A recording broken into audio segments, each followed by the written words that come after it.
ਕਦੇ ਉਹਨੂੰ ਪੁਲਿਸ ਲੱਭ ਰਹੀ ਸੀ, ਕਹਿੰਦੇ ਉਹ ਲੱਭਦਾ ਨਹੀਂ ਗਿਆ, ਕਿਤੇ ਲਾਪਤਾ ਜਾਂ ਗੁੰਮ ਹੋ ਗਿਆ ਜਾਂ ਕਿੱਥੇ ਵੀ ਸੀ ਜਾਂ ਲੁਕਿਆ ਛਿਪਿਆ ਸੀਗਾ। ਉਸ ਤੋਂ ਬਾਅਦ ਇੱਕ ਨਵਾਂ ਮੋੜ ਆਉਂਦਾ ਹੈ ਕਿ 5/9/2020 ਨੂੰ ਆਪੇ ਹੀ ਸਿਲੰਡਰ ਹੋ ਜਾਂਦਾ। ਉਹਦੇ ਕੋਲ ਹੋਰ ਕੋਈ ਚਾਰਾ ਨਹੀਂ ਸੀਗਾ, ਉਹਨੂੰ ਅੰਦਰ ਹੀ ਜਾਣਾ ਪੈਣਾ ਸੀ ਤੇ ਅੰਦਰ ਜਾ ਕੇ ਹੀ ਉਹਦਾ ਸਰਨਾ ਸੀ। ਮੈਂ ਇਹ ਸੋਚ ਕੇ ਹੈਰਾਨ ਹੈ ਕਿ ਬਲਜਿੰਦਰ ਸਿੰਘ ਇੰਸਪੈਕਟਰ ਦੇ ਘਰੇ ਇੱਕ ਰੇਡ ਵੀ ਨਹੀਂ ਵੱਜਦੀ, ਨਾ ਉੱਥੇ ਮੀਡੀਆ ਲਿਜਾਇਆ ਜਾਂਦਾ ਹੈ। ਮੈਂ ਨਹੀਂ ਕਹਿੰਦਾ ਕਿ ਕੋਈ ਸਮੇਤ ਸਿੰਘ ਸੈਣੀ ਨੇ ਜਾਂ ਜੋ ਵੀ ਉਸ ਬਾਰੇ, ਮੈਨੂੰ ਕੇਸ ਬਾਰੇ ਨਹੀਂ ਪਤਾ, ਪਰ ਉਹਦੇ ਤਾਂ ਰੇਡਾਂ ਸਰਕਾਰ ਪੂਰੀਆਂ ਦਬਦਬਾ ਮਾਰ ਰਹੀ ਹੈ। ਤੇ ਕੀ ਗੱਲ ਬਲਜਿੰਦਰ ਸਿੰਘ ਚੇਤਾ ਸੀ ਤਾਂ ਨਹੀਂ ਮਾਰ ਰਹੀ?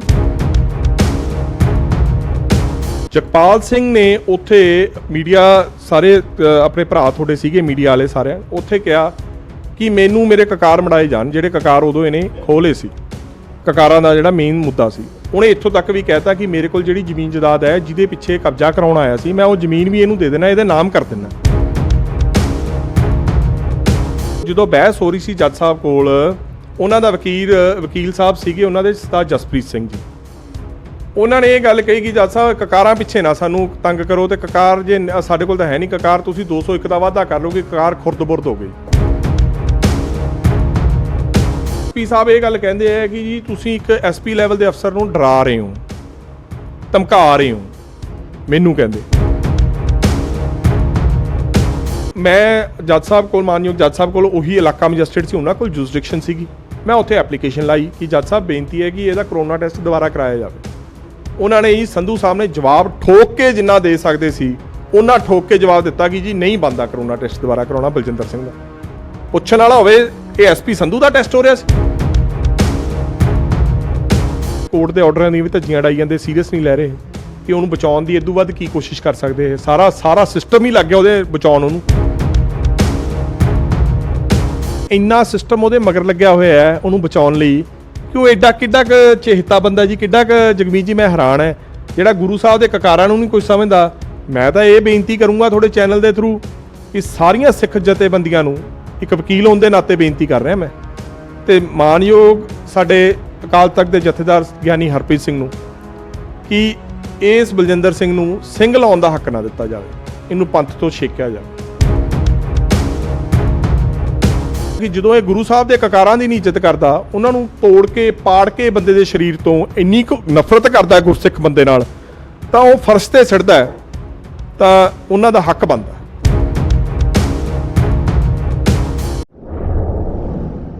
ਅਕਾਲ ਚੈਨਲ ਦੇਖ ਰਹੇ ਦੇਸ਼ ਵਿਦੇਸ਼ ਦੇ ਸਾਰੇ ਦਰਸ਼ਕਾਂ ਦਾ ਨਿੱਘਾ ਸਵਾਗਤ। ਮੈਂ ਹਾਂ ਜਗਮੀਤ ਸਿੰਘ ਖੱਪਿਆਂ ਵਾਲੀ। ਅੱਜ ਅਸੀਂ ਗੱਲਬਾਤ ਕਰਾਂਗੇ ਖੰਨੇ ਦੇ ਵਿੱਚ ਵਾਪਰੀ ਉਸ ਘਟਨਾ ਬਾਰੇ। ਅਸੀਂ ਅਕਸਰ ਹੀ ਉਹਦੀ ਅਪਡੇਟ ਜਦੋਂ ਤੋਂ ਲੈ ਕੇ ਮਾਮਲਾ ਸਾਹਮਣੇ ਆਇਆ ਸੀ, ਅਪਡੇਟ ਦਿੰਦੇ ਰਹੇ ਸੀ ਕਿ ਜਗਪਾਲ ਸਿੰਘ ਨੂੰ ਤੇ ਉਹਦੇ ਪੁੱਤਰ ਤੇ ਉਹਦੇ ਨਾਲ ਕੰਮ ਕਰਨ ਵਾਲੇ ਨੂੰ ਥਾਣੇ ਦੇ ਵਿੱਚ ਨੰਗਾ ਕਰਕੇ, ਅਲਫ ਨੰਗਾ ਕਰਕੇ ਇੱਕ ਵੀਡੀਓ ਵਾਇਰਲ ਕੀਤੀ ਗਈ ਸੀ SHO ਬਲਜਿੰਦਰ ਸਿੰਘ ਵੱਲੋਂ।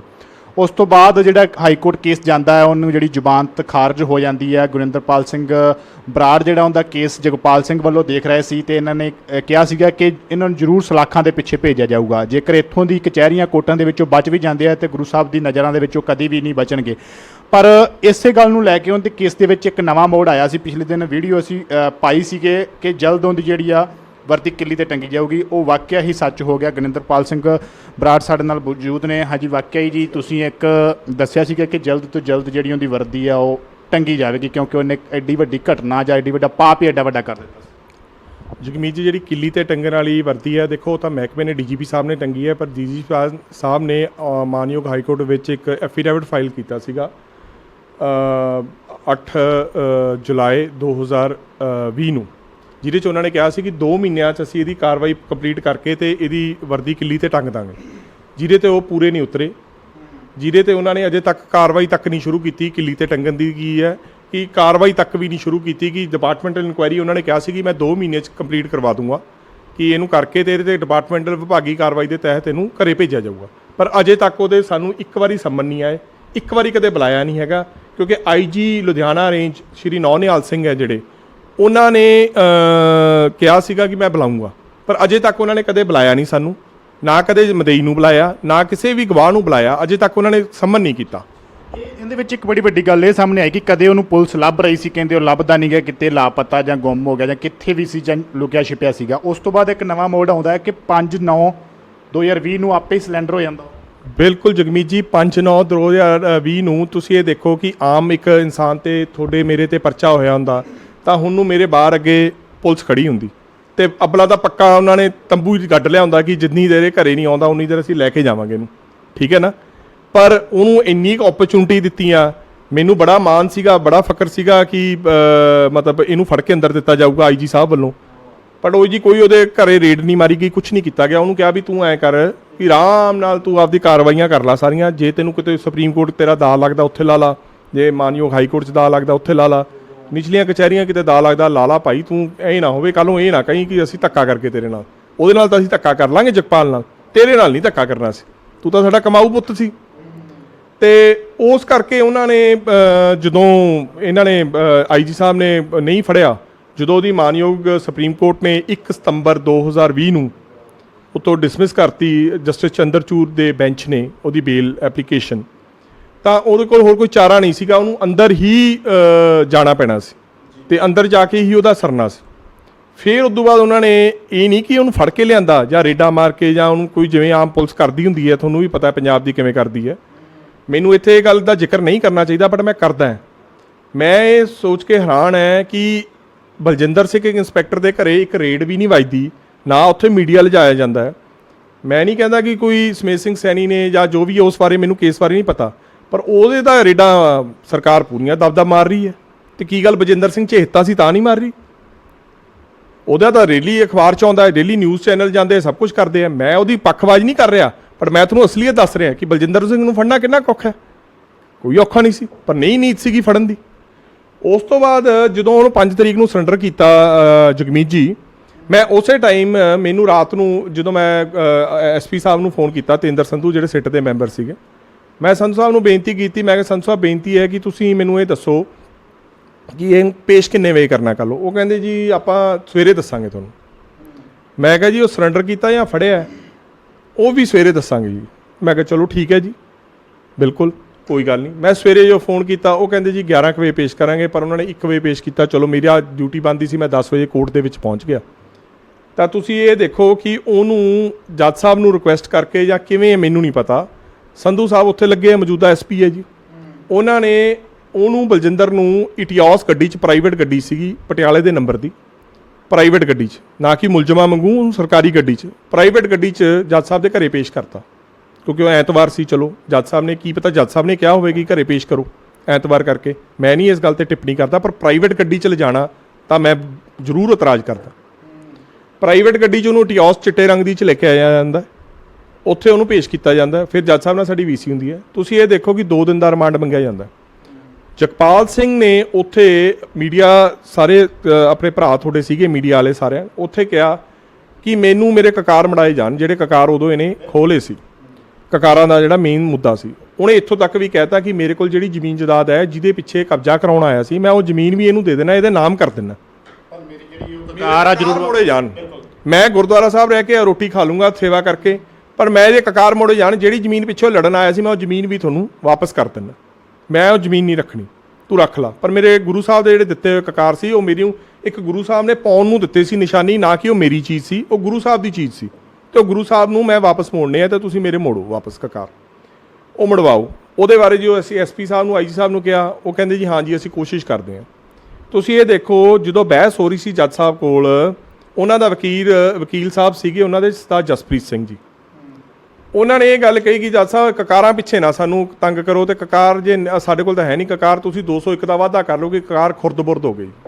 ਅੱਛਾ, ਉਹਨਾਂ ਦੇ ਵਕੀਲ ਸਾਹਿਬ ਦੀ ਬਹਿਸ ਹੈ ਇਹ, ਸਰਦਾਰ ਜਸਪ੍ਰੀਤ ਸਿੰਘ ਦੀ।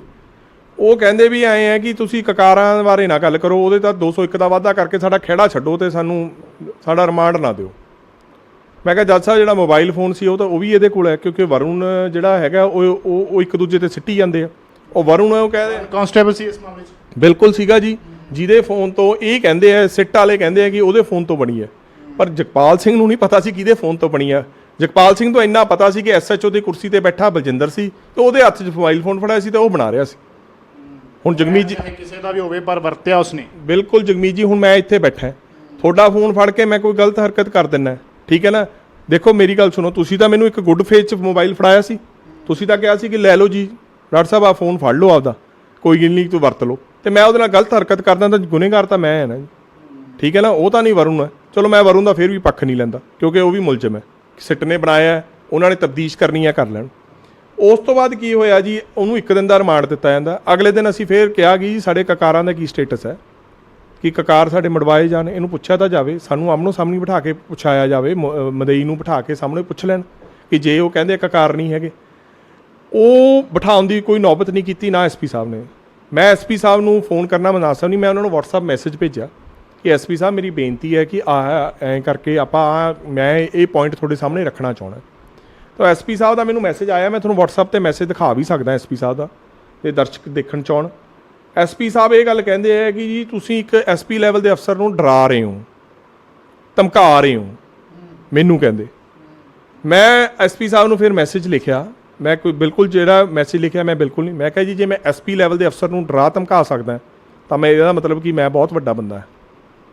ਇੱਕ ਮੇਰੇ 'ਚ ਵਾਕਈ ਇੰਨੀ ਤਾਕਤ ਹੈ ਕਿ ਜੇ ਮੈਂ ਐਸਪੀ ਲੈਵਲ ਦੇ ਅਫਸਰ ਨੂੰ ਡਰਾਤਾ ਹੁੰਦਾ ਤੇ ਇਹਦਾ ਮਤਲਬ ਕਿ ਨੋਰਮਲ ਇਨਸਾਨ ਨੂੰ, ਜਿਹੜਾ ਨੋਰਮਲ ਬੰਦਾ ਹੈ, ਉਹਦੀ ਤਾਂ ਕੋਈ ਜ਼ਿੰਦਗੀ ਨਹੀਂ ਨਾ ਪੰਜਾਬ 'ਚ। ਫਿਰ ਤਾਂ ਜਿਹੜੀ ਵਰਦੀ ਪਾਈ ਹੈ ਉਹਦੀ ਜ਼ਿੰਦਗੀ ਹੈ, ਐਸਪੀ ਸੰਧੂ ਵਰਗੇ ਦੀ, ਮੇਰੇ ਵਰਗੇ ਦੀ ਤਾਂ ਕੋਈ ਜ਼ਿੰਦਗੀ ਨਹੀਂ ਹੈ। ਠੀਕ ਹੈ ਨਾ। ਉਹ ਕਹਿੰਦਾ ਵੀ ਤੂੰ ਡਰਾ ਧਮਕਾ ਰਿਹਾ ਮੈਨੂੰ। ਮੈਂ ਉਹਨਾਂ ਨੂੰ ਇੱਕੋ ਕੁਐਸਚਨ ਪੁੱਛਿਆ ਜਿਹਦਾ ਉਹਨਾਂ ਨੂੰ ਜਵਾਬ ਨਹੀਂ ਸੀ ਐਸਪੀ ਤੇਂਦਰ ਸੰਧੂ ਕੋਲ। ਮੈਂ ਕਿਹਾ ਸੰਧੂ ਸਾਹਿਬ, ਜੇ ਮਦਈ ਜਾਂ ਮਦਈ ਦਾ ਵਕੀਲ ਤੁਹਾਨੂੰ ਕੋਈ ਤੱਥ ਦੱਸਣਾ ਚਾਹੁੰਦਾ ਹੈ ਜਿਹਦੇ ਬਾਰੇ ਤੁਸੀਂ ਬਲਜਿੰਦਰ ਨੂੰ ਪੁੱਛੋ ਜਾਂ ਉਹਨੂੰ ਕਾਊਂਟਰ ਕਰੋ ਤਾਂ ਉਹ ਡਰਾਉਣਾ ਹੈ। ਜੇ ਉਹ ਡਰਾਉਣਾ ਹੈ ਤਾਂ ਮੈਂ ਵਾਕਈ ਤੁਹਾਨੂੰ ਡਰਾ ਰਿਹਾ। ਉਹਨਾਂ ਕੋਲ ਕੋਈ ਜਵਾਬ ਨਹੀਂ ਸੀ ਇਸ ਗੱਲ ਦਾ। ਉਸ ਤੋਂ ਬਾਅਦ ਕੀ ਹੋਇਆ, ਉਹਨਾਂ ਨੇ ਮੈਨੂੰ ਇੱਕ ਸੰਮਨ ਭੇਜਣੇ ਸ਼ੁਰੂ ਕਰਤੇ ਮੈਨੂੰ ਕਿ ਤੁਸੀਂ ਜੀ ਮਦਈ ਨੂੰ ਲੈ ਕੇ ਆਓ। ਉਹ ਸੰਮਨ ਜਗਮੀਤ ਜੀ ਤੁਸੀਂ ਇਹ ਦੇਖੋਗੇ, ਮੈਨੂੰ ਤਾਂ ਉਹ ਭਾਸ਼ਾ ਸਮਝ ਨਹੀਂ ਆਉਂਦੀ ਕਿ ਉਹ ਕਿਹੜੀ ਭਾਸ਼ਾ 'ਚ ਹੈ। ਮੈਂ ਉਹ ਭਾਸ਼ਾ ਇੱਕ ਹੋਰ ਹੀ ਭਾਸ਼ਾ ਹੈ, ਮੈਂ ਤੁਹਾਨੂੰ ਦਿਖਾ ਦੇਣਾ ਦਰਸ਼ਕਾਂ ਨੂੰ ਵੀ ਕਿ ਉਹ ਭਾਸ਼ਾ ਤੁਸੀਂ ਕਾਈਂਡਲੀ ਦੇਖ ਕੇ ਬੜੇ ਹੀ ਹੈਰਾਨ ਹੋਵੋਗੇ। ਆਹ ਭਾਸ਼ਾ ਜੀ, ਆਹ ਦਰਸ਼ਕਾਂ ਨੂੰ ਦਿਖਾ ਦਿਓ। ਜੇ ਮੇਰੇ ਤੋਂ ਤਾਂ ਪੜ੍ਹੀ ਨਹੀਂ ਆਉਂਦੀ, ਜੇ ਕੋਈ ਹੋਰ ਇੱਥੇ ਆਪਣਾ ਬੰਦਾ ਪੜ੍ਹ ਸਕਦਾ ਤਾਂ ਤੁਸੀਂ ਦੇਖ ਲਓ। ਇਹ ਮੈਨੂੰ ਸੰਮਨ ਮੇਰੀ ਮੇਲ ਆਈਡੀ ਤੇ ਆਏ ਤੇ ਮੈਂ ਨਾਲ ਦੀ ਨਾਲ ਉਹਨਾਂ ਨੂੰ ਮੈਸੇਜ ਲਿਖਿਆ ਕਿ ਇਹ ਕੀ ਚੀਜ਼ ਭੇਜੀ ਹੈ ਜੀ, ਮੈਨੂੰ ਨਹੀਂ ਪਤਾ, ਤੁਸੀਂ ਕਾਈਂਡਲੀ ਇਹਨੂੰ ਦੱਸਿਆ ਜਾਵੇ ਮੈਨੂੰ। ਠੀਕ ਹੈ। ਉਹਨਾਂ ਕੋਲ ਹਾ ਤੋਂ ਬਾਅਦ ਮੈਸੇਜ ਪਾ ਕੇ ਕੋਈ ਜਵਾਬ ਨਹੀਂ ਸੀ। ਐਸਪੀ ਸਾਹਿਬ ਦਾ ਸੀ, ਐਸਪੀ ਸਾਹਿਬ। ਅੱਛਾ ਜੀ। ਚਲੋ ਉਸ ਤੋਂ ਬਾਅਦ ਜੀ 6 ਤਰੀਕ ਨੂੰ ਦੁਬਾਰਾ ਪੇਸ਼ ਕੀਤਾ। ਫਿਰ ਜਦੋਂ ਅਸੀਂ ਕਿਹਾ ਵੀ ਕਕਾਰ ਮੜਾਓ, ਇਹਨਾਂ ਨੇ 1 ਦਿਨ ਦਾ 2 ਦਿਨ ਦਾ ਰਿਮਾਂਡ ਮੰਗਿਆ ਪਹਿਲਾਂ, ਤੇ 2 ਦਿਨ ਦਾ ਫਿਰ ਜੱਜ ਸਾਹਿਬ ਨੇ ਪਹਿਲਾਂ 1 ਦਿਨ ਦਾ ਦਿੱਤਾ, ਫਿਰ ਮਾਨਯੋਗ ਜੱਜ ਸਾਹਿਬ ਨੇ 1 ਦਿਨ ਦਾ ਹੋਰ ਦਿੱਤਾ ਕਿਉਂਕਿ ਉਹ ਵੀ ਹੱਸ ਰਹੇ ਸੀ ਕਿ ਤੁਸੀਂ ਕਰ ਕੀ ਰਹੇ ਹੋ। ਫਿਰ ਇੱਕ ਹੋਰ ਦੇਖੋ, ਜਿਸ ਦਿਨ ਅਗਲੇ ਦਿਨ ਇਹਨੂੰ ਪੇਸ਼ ਕੀਤਾ 6 ਤਰੀਕ ਨੂੰ ਜੱਜ ਸਾਹਿਬ ਨੇ 7 ਤਰੀਕ ਨੂੰ ਜੱਜ ਸਾਹਿਬ ਨੇ, ਮੈਂ ਜਦੋਂ ਮਾਨਯੋਗ ਜੱਜ ਸਾਹਿਬ ਨੂੰ ਬੇਨਤੀ ਕੀਤੀ, ਮੈਂ ਜੱਜ ਸਾਹਿਬ ਮੇਰੀ ਬੇਨਤੀ ਹੈ ਕਿ ਇਹਨਾਂ ਤੋਂ ਪੁੱਛਿਆ ਜਾਵੇ ਕਿ ਕੀ ਕਰਦੇ ਫਿਰਦੇ ਇਹ, ਕਿ ਕੋਈ ਰਿਕਵਰੀ ਤਾਂ ਕਰਾਉਂਦੇ ਨਹੀਂ, ਉਹੀ ਉਹਨੂੰ ਉੱਥੇ ਘਰੇ ਲੈ ਜਾਂਦੇ, ਕਦੇ ਨਵਾ ਧਵਾ ਲਿਆਉਂਦੇ, ਕਦੇ ਕੁਛ ਕਰਦੇ ਆ। ਤੇ ਇਹਨਾਂ ਨੂੰ ਪੁੱਛੋ ਤਾਂ ਸੀ ਕਿ ਇਹ ਕਰ ਕੀ ਰਹੇ ਉਹਦੇ ਨਾਲ ਬਿਠਾ ਕੇ, ਕਿ ਉਹਦਾ ਐਂ ਬਿਠਾ ਰੱਖਿਆ ਜਿਵੇਂ ਉਹ ਹੋਵੇ ਪ੍ਰਾਹੁਣਾ ਹੋਵੇ। ਚਲੋ ਉਹ ਜੱਜ ਸਾਹਿਬ ਨੇ ਸਟੇਟਸ ਰਿਪੋਰਟ ਮੰਗਾ ਲਈ ਜੀ ਮੇਰੇ ਕਹਿਣ 'ਤੇ। ਜੱਜ ਸਾਹਿਬ ਕਹਿੰਦੇ ਵੀ ਮੈਨੂੰ ਸਿੱਟ ਦੱਸੇ ਕਿ ਗੱਲ ਕੀ ਹੈ, ਸਾਰੀ ਕਹਾਣੀ ਕੀ ਹੈ, ਕਿ ਕੀ ਕੁਛ ਕਰ ਰਹੇ ਆ, ਕੀ ਕੁਛ ਰਹਿ ਗਿਆ ਉਹਨਾਂ ਦਾ ਕਰਨਾ। ਅੱਜ ਤੱਕ ਜੱਜ ਸਾਹਿਬ ਕੋਲ ਸਟੇਟਸ ਰਿਪੋਰਟ ਨਹੀਂ ਪਹੁੰਚੀ। ਉਹ ਦੇਣਾ ਸੀ ਤੇਂਦਰ ਸੰਧੂ ਦੇਣ ਜਾਂ ਆਈਜੀ ਸਾਹਿਬ ਦੇਣ। ਮੈਂ ਤਾਂ ਆਈਜੀ ਸਾਹਿਬ ਨੂੰ ਵੀ ਕਹੂੰਗਾ ਕਿ ਜਾਂ ਨੌਨਿਹਾਲ ਸਰ ਦੇ। ਉਸ ਤੋਂ ਬਾਅਦ ਕੀ ਹੁੰਦਾ ਹੈ ਕਿ ਉਹਨਾਂ ਦੀ ਜਿਹੜੀ ਕਰੋਨਾ ਰਿਪੋਰਟ ਜਿਹੜੀ ਪੋਜ਼ਿਟਿਵ ਵੀ ਆਉਂਦੀ ਹੈ, ਵੀ ਮਾਮਲਾ ਸਾਹਮਣੇ ਆਇਆ ਸੀ। ਬਿਲਕੁਲ ਜੀ। ਉਸ ਤੋਂ ਬਾਅਦ ਤੁਸੀਂ ਇਹ ਦੇਖੋ ਕਿ ਮੈਂ ਸਭ ਤੋਂ ਪਹਿਲਾਂ ਤੁਹਾਨੂੰ ਇਹ ਦੱਸੂਗਾ ਕਿ ਡਿਫਰੈਂਸ਼ੀਏਟ ਦੇਖੋ ਦੋ ਮੁਲਜ਼ਮਾਂ ਨੂੰ ਕਿਵੇਂ ਕੀਤਾ ਜਾ ਰਿਹਾ। ਮੁਲਜ਼ਮ ਤਾਂ ਬਰਾਬਰ ਦੇ ਹੁੰਦੇ ਆ। ਵਰੁਣ ਦਾ ਕਰੋਨਾ ਟੈਸਟ ਜਿਸ ਦਿਨ ਵਰੁਣ ਪੇਸ਼ ਹੁੰਦਾ ਹੈ ਜਗਮੀਤ ਜੀ, ਉਸ ਦਿਨ ਵਰੁਣ ਦਾ ਟੈਸਟ ਕਰਾਇਆ ਜਾਂਦਾ ਹੈ ਮੌਕੇ ਤੇ ਉਹਨੂੰ ਜਿੰਨੀ ਦੇਰ ਰਿਪੋਰਟ ਨਹੀਂ ਆਉਂਦੀ ਉਹਨੂੰ ਇੱਕ ਪਾਸੇ ਰੱਖਿਆ ਜਾਂਦਾ ਕਮਰੇ 'ਚ। ਜਿੱਦਣ ਰਿਪੋਰਟ ਆਉਂਦੀ ਉਸ ਤੋਂ ਬਾਅਦ ਉਹਦਾ ਪੁਲਿਸ ਰਿਮਾਂਡ ਲਿੱਤਾ ਜਾਂਦਾ, ਉਹ ਵੀ 4 ਦਿਨਾਂ ਦਾ। ਅੱਛਾ, ਉਹ ਜਿਹੜਾ ਸੀ ਉਹ ਦੂਸਰੇ ਨੰਬਰ ਦਾ ਦੋਸ਼ੀ ਸੀਗਾ ਤੇ ਉਹਦਾ 4 ਦਿਨ ਦਾ ਰਿਮਾਂਡ, ਤੇ ਇਹਨਾਂ ਦਾ 2 ਵਾਰੀ 'ਚ 1-1 ਦਿਨ ਦਾ ਰਿਮਾਂਡ। ਜਿਹਦਾ ਬਲਜਿੰਦਰ ਨੇ ਫੋਨ ਫੜ ਕੇ ਵੀਡੀਓ ਬਣਾਈ ਸੀ ਉਹ ਮੁਲਜ਼ਮ ਹੈ। ਅੱਛਾ, ਉਹਨੇ ਮੈਨੂੰ ਹੁਣ ਪਤਾ ਲੱਗਿਆ ਉਹਨੇ ਇੱਕ ਕੋਰਟ ਦੇ ਵਿੱਚ, ਮੈਂ ਕਾਪੀ ਕਢਾਈ ਸੀ, ਉਹਨੇ ਕੋਰਟ ਦੇ ਵਿੱਚ ਆਲਰੇਡੀ ਦਰਖਾਸਤ ਲਾ ਚੁੱਕਿਆ ਉਹ ਉਸ ਦਿਨ ਜਿੱਦਣ ਪੇਸ਼ ਹੋਇਆ ਕਿ ਜੀ ਇਹ ਜਿਹੜਾ ਫੋਨ ਹੈ ਮੇਰੇ ਤੋਂ ਜਿੱਦਣ ਵੀਡੀਓ ਵਾਇਰਲ ਹੁੰਦੀ ਹੈ ਉਸ ਤੋਂ ਤੀਜੇ ਦਿਨ SHO ਬਲਜਿੰਦਰ ਉੱਥੇ ਤੈਨਾਤ ਸੀ, ਬਦਲਿਆ ਤਾਂ ਹੈ ਨਹੀਂ SSP ਹਰਪ੍ਰੀਤ ਸਿੰਘ ਨੇ, ਉਹਨੂੰ ਉੱਥੇ ਰੱਖਿਆ ਸੀ ਕਿ ਉਹ ਤਾਂ ਅਖੀਰਲੇ ਦਮ ਤਾਈਂ ਜਦੋਂ ਤਣੀਆਂ ਟੁੱਟ ਗਈਆਂ, ਰਿਸ਼ਤਾ ਟੁੱਟਦਾ ਸੀ 9 ਮਾਸ ਦਾ, ਉਦੋਂ ਸਰਦਾਰ ਹਰਪ੍ਰੀਤ ਸਿੰਘ ਨੇ ਉਹਨੂੰ ਪੁਲਿਸ ਲਾਈਨ ਭੇਜ ਕੇ ਤੇ ਫਿਰੋਜ਼ਪੁਰ ਭੇਜਤਾ। ਉਹ ਜੋ 9 ਮਾਸ ਦਾ ਰਿਸ਼ਤਾ ਹੀ ਟੁੱਟ ਗਿਆ ਸਰਦਾਰ ਹਰਪ੍ਰੀਤ ਸਿੰਘ ਨਾਲ। ਉਸ ਤੋਂ ਬਾਅਦ ਕੀ ਹੋਇਆ ਕਿ ਉਹਨੇ ਵਰੁਣ ਨੇ ਦਰਖਾਸਤ ਦਿੱਤੀ ਕੋਰਟ 'ਚ ਕਿ ਜੀ ਮੇਰੇ ਤੋਂ ਤਾਂ ਇਹ SHO ਬਲਜਿੰਦਰ ਨੇ ਤੇ ਰਾਜਨ ਪਰਮਿੰਦਰ DSP ਉੱਥੋਂ ਦਾ ਸਬ ਡਿਵੀਜ਼ਨ ਦਾ, ਉਹਨਾਂ ਨੇ ਦੋਵਾਂ ਨੇ ਮੇਰੇ ਤੋਂ ਇਹ ਫੋਨ ਖੋਹ ਲਿਆ ਕਿ ਇਹ ਫੋਨ ਉਹਨਾਂ ਕੋਲ ਹੈ। ਤੁਸੀਂ ਇਹ ਦੇਖੋ ਕਿ ਮੈਨੂੰ ਹੁਣ ਪਤਾ ਲੱਗ ਰਿਹਾ ਹੈ ਕਿ ਉਹ ਅੱਛਾ ਮੈਨੂੰ ਵਰੁਣ ਕਿਹੜਾ ਮਿਲਿਆ, ਪਰ ਉਹ ਦਰਖਾਸਤ ਤਾਂ ਇਹੀ ਕਹਿੰਦੀ ਹੈ। ਉਹ ਫੋਨ ਕਿੱਥੋਂ ਆਇਆ ਮੈਨੂੰ ਨਹੀਂ ਪਤਾ, ਉਹ ਰਾਜਨ ਪਰਮਿੰਦਰ ਫੜਾ ਗਿਆ ਆ ਕੇ ਜਾਂ ਕੀ ਹੋ ਗਿਆ।